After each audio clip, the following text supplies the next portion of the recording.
Hey y'all, it's Roman with Stakehold Farms.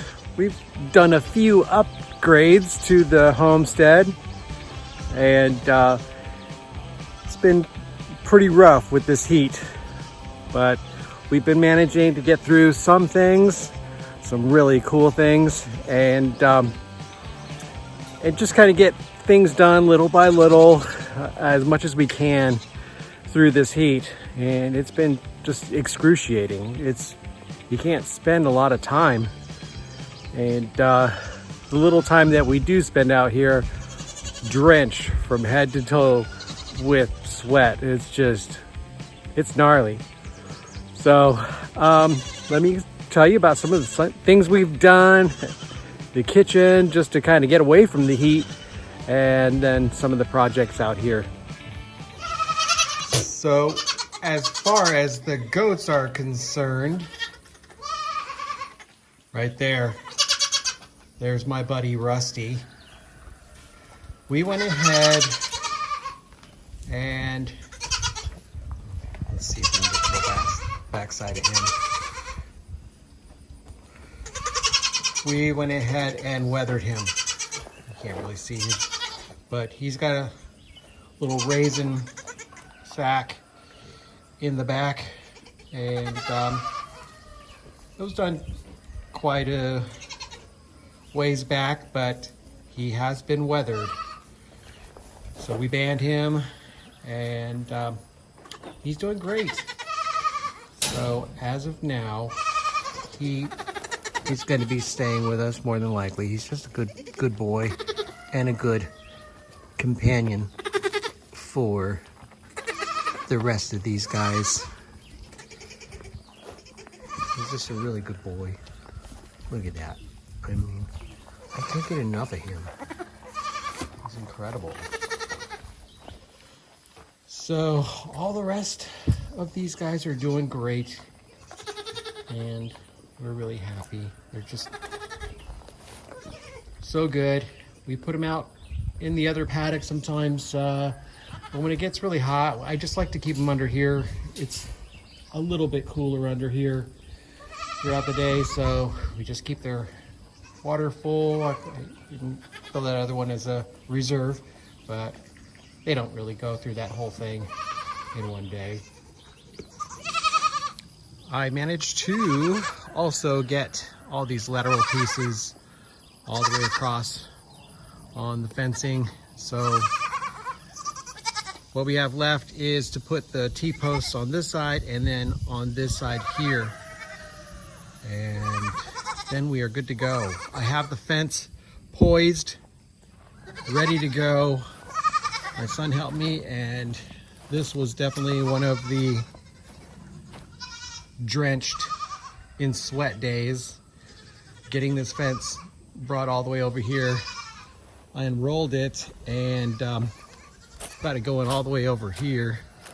So I got a good amount unrolled, and I think it probably will stretch the whole length that we need it, but I just kept it over here because I will bring my truck over here and pull this direction, and then once I'm done over there, then I'll put my truck over going this way and pull this way for the remaining part. That's the plan.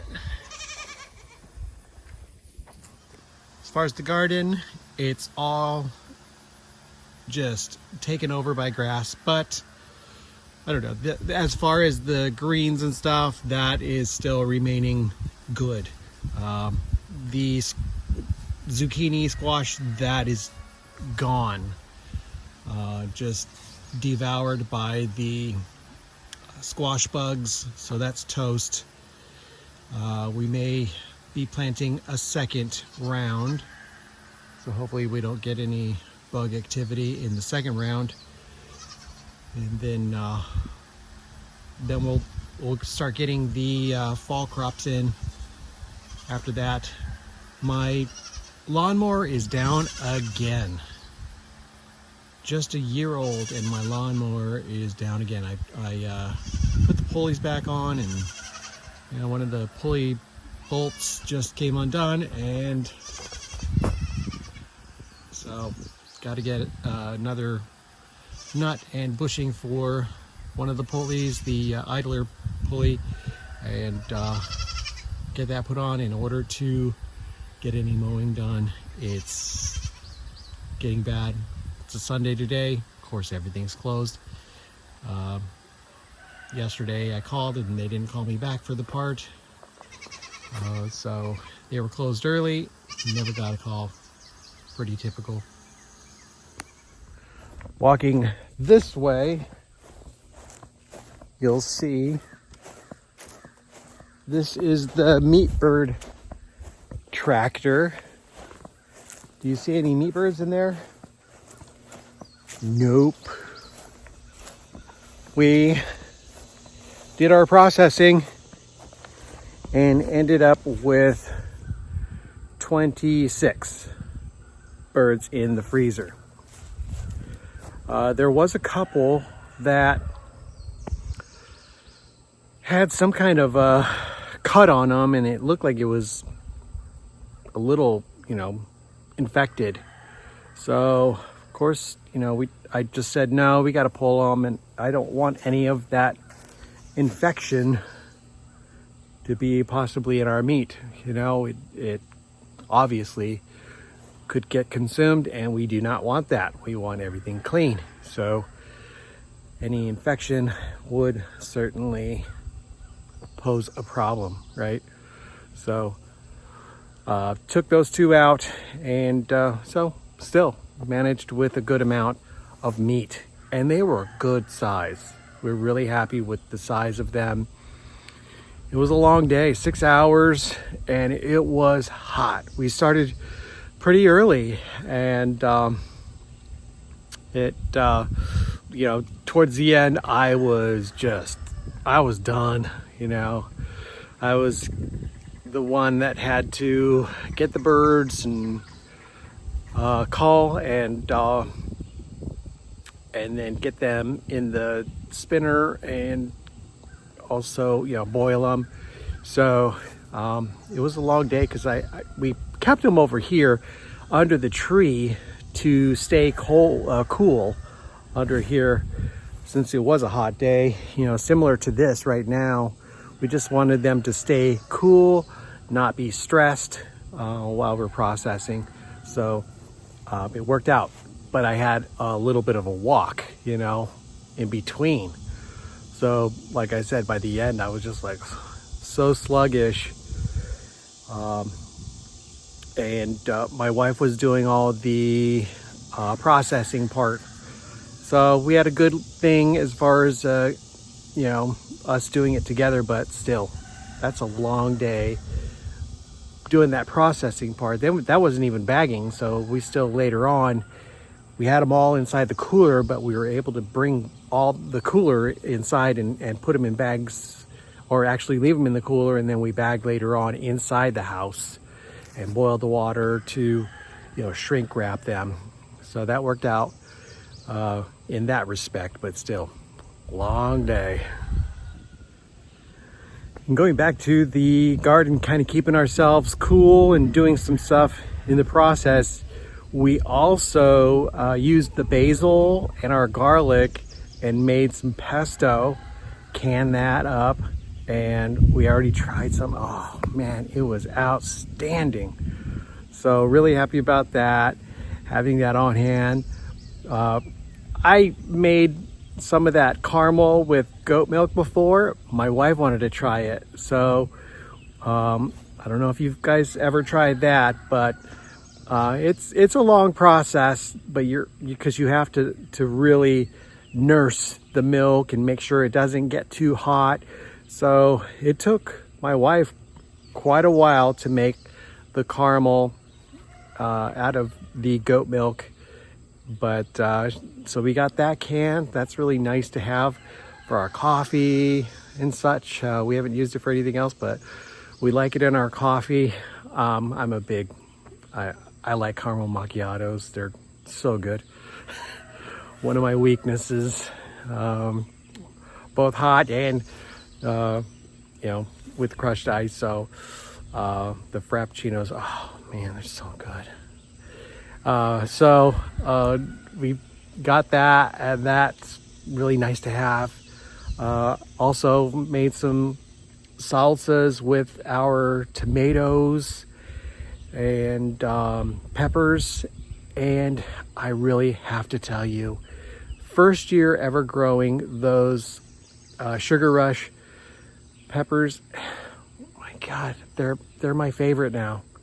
I have a new favorite. I used to like Serranos. Those were my favorites, and they still are, you know, definitely one of my tops. But man, the flavor of those Sugar Rush are so good. You could put it in anything. Salsas, I put it in everything. And, you know, the sweetness doesn't really take away from anything. In fact, it kind of, you know, gives it a little bit of a better element. And so I like these Sugar Rush. The flavor is just incredible. So you're going to see a lot more of those peppers in our garden. And the good thing about these peppers, the ones that I'm growing anyways, seeds are just prevalent in there, and there's so many that we can just take out and, you know, use for later purposes of gardening. So I have already got a little bag going of seeds. You know, all you do is just kind of, you know, rub it while, you know, it's you first cut off the stem and keep a little opening and just rub it. Seeds just fall out like crazy. So we'll be able to grow some hopefully in our next season. I definitely want to have that pepper. Our rooster situation is starting to get a little out of control with these Marans and olive egger roosters. So my wife was considering calling them and making bone broth. What are your thoughts on, you know, certain things as far as calling some of your roosters? Do you do that often? We have quite a bit, and you know, it's good to make use of them, even if it's for bone broth. So finishing this off, we have that storm barrel coming dead center, like right for us. And we are north, you know, in that corner, but we don't know what the storm is going to bring. You know, it should bring a fair amount of rain, but hoping, you know, we stay with our electricity, because when we don't have power, it's just so difficult. I have got all the gas tanks filled, so at least we're ready for a power outage should that happen. I filled up the generator, so at least that's ready to go. So keep us in your prayers. Hope you guys are well. Stay gold.